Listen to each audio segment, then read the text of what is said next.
On September 21st, natural gas started flowing to Poland through the new Baltic pipeline from Norway to Denmark and the Baltic Sea. This pipeline became operational exactly a day after leaks were detected in the Nord Stream 1 and 2 pipeline.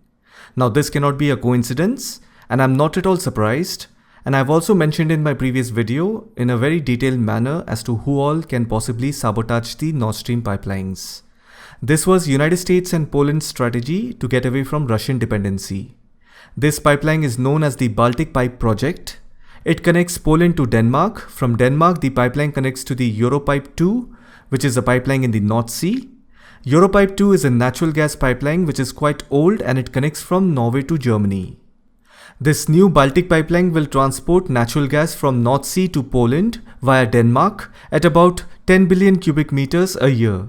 It is almost 900 km long pipeline. So the main beneficiary of this new Baltic pipeline is Poland, because this pipeline will replace roughly 60% of Poland's gas imports that used to come from Russia via the Yamal pipeline.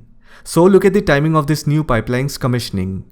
One day after sabotaging Nord Stream pipelines, suddenly a new gas pipeline starts from Poland to Denmark to Norway.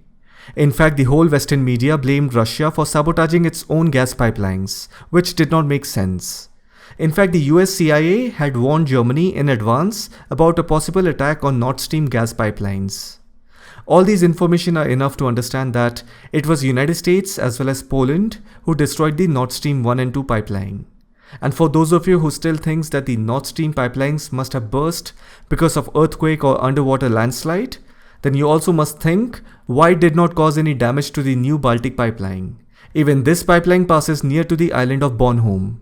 Now this automatically means Norway is going to become the next energy center that will supply gas lifeline to Europe.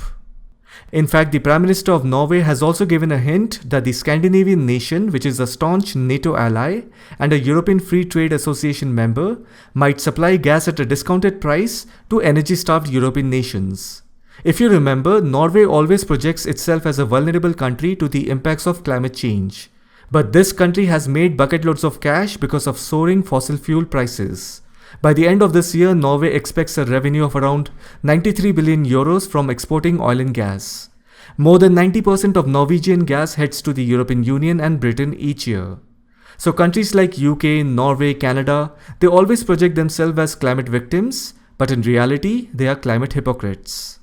Anyhow, that is their policy. So this new pipeline is supposed to provide some cushion to the ongoing European energy crisis. United States and its European allies have destroyed the Russian Nord Stream pipeline. And now Swedish Navy has decided to block off the area on the Nord Stream pipeline for doing investigation.